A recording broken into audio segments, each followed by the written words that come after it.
오늘은 이태원에 있는 갤러리 BK를 다녀왔습니다. 이번 전시는 트럼프 레유 크리스 크로스 인투 리얼리티는 국내 하이퍼 리얼리즘 작가들의 기획전으로 보는 이로 하여금 가상과 현실의 공간을 가늠하지 못하게 하며 그들이 마주하고 있는 장면들에 대한 환상과 일루전을 제시한다고 합니다.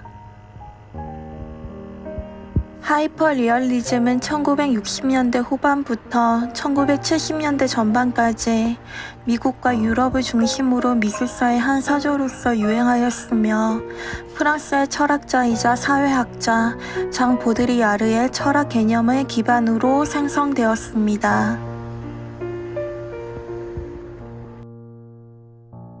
이번 작품은 주사위를 통해 인간의 욕망과 이중성을 극사실적 표현으로 작업하는 주사위 작가 도민 작가의 작품입니다. 이미 주사위는 던져졌다 라는 말은 카에사르가 루비콘 강을 건너며 한 말입니다.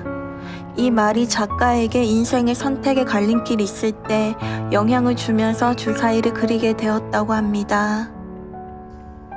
그의 작품 속 주사위는 단순히 게임에 사용되는 도구가 아니라 현실에서 벗어나 닿고 싶은 이상을 향하는 양면의 탈을 쓴 욕망을 지닌 작가 자신을 보여줍니다. 작품은 실제에서 보이지 않는 경계 위에서 그의 주사위와 물방울들이 하나의 점과 선 그리고 면으로 단순화되어 구상과 추상, 실제와 허상의 경계를 더욱 세밀히 다루고 있습니다. 일상에서 쉽게 접할 수 있는 금붕어, 개구리, 달팽이와 같은 작은 동물과 곤충을 캔버스 위에 완벽하게 극사실주의 작품으로 재현한 김영성 작가의 작품입니다. 김영성 작가의 작업은 문명의 발달로 인해 생이 위협받고 많은 것들이 사라진 현대사회를 배경으로 한다고 합니다. 작은 생명체와 금속, 유리, 물방울 등의 오브제가 어우러져 생동감을 발산하며 절제되고 강렬한 인상이 돋보입니다. 그는 아주 작은 열대어를 가로 세로 1m가 넘는 큰 캔버스에 확대해서 그릴 때 오는 충격이나 재미로 계속해서 작은 동물을 그리고 있다고 합니다. 이번에는 보자기 작가 김시현 작가의 작품입니다. 김시현 작가의 작업에서 보자기는 다양한 상징물을 담는 모티브로 활용됩니다. 이는 장식적, 주술적 성격을 넘어 작가의 조형적 언어를 전달하는 소통의 도구가 됩니다. 보자기의 색상과 조형성, 전통적으로 내려오는 보자기와 여성적 사물이 지닌 상징성 등을 세밀히 엮어 화면 속에서 새로운 의미체계를 만들어냅니다. 우리나라의 전통 오방색의 매력과 한국적 전통미를 느낄 수 있는 작품이었습니다. 서유라 작가는 책을 소재로 화면을 재구성하여 그 상징성을 화폭에 담아냅니다. 화폭에 담긴 책의 장르들을 살펴보는 재미도 있습니다. 작가가 대학원생이던 2007년 도서관에서 책을 몇 권 꺼내 레고 블록 맞추듯 이리저리 배치하다 문득 흥미를 느꼈고 책을 그리기 시작했다고 합니다. 작가는 책거리처럼 정형화된 틀을 거부하며 책꽂이에 빽빽하게 꽂힌 형태를 그리지 않습니다.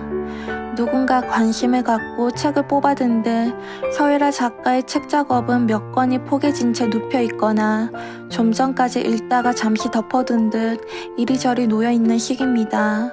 이렇게 책의 배치를 바꾸면 그림의 맛이 달라지기도 합니다. 달콤한 사탕을 화폭에 담아내는 이흠 작가의 작품입니다. 이흠 작가는 생각과 감정을 달콤한 오브제, 즉 사탕 안에 담아 그려냄으로써 본인이 살고 있는 시대를 보여주고자 합니다. 화려하고 풍부한 색감으로 극대화된 달콤한 캔디나 케이크를 직설적으로 표현하기도 하고 인왕제색도처럼 물결치는 산소화를 은유적으로 표현하기도 합니다. 그래서인지 그의 작품을 멀리서 보았을 때는 생기 넘치는 풍경화처럼 보이기도 하고 가까이서 보면 알록달록한 사탕으로 보이기도 합니다. 도진욱 작가는 사물의 모습을 사실적으로 그려내면서도 각자가 바라고 원하는 모습을 화폭에 나타내고자 합니다. 시들지 않는 꽃, 멈춰있는 파도, 늙지 않는 인물 등 그 순간을 담아 영원성에 대한 판타지를 보여줍니다. 그의 다수의 작품 제목들에서 상이라는 간략한 제목을 찾아볼 수 있습니다. 한자 뜻은 형상의 상입니다. 형상을 띠는 모든 것을 그리고자 어떠한 하나의 형상에 묶여있지 않고 다양한 소재를 선택하고자 선택한 제목이라고 합니다. 이번 기획전의 하이퍼리얼리즘 작품들을 통해 현실보다 더 현실 같고 진짜보다 더 진짜 같은 묘사와 억제된 표현으로 현재의 부분적 장면을 재해석하고 극대화하여 우리가 잠시 간과하고 있는 삶의 의미를 다시 되돌아보게 된 것 같습니다.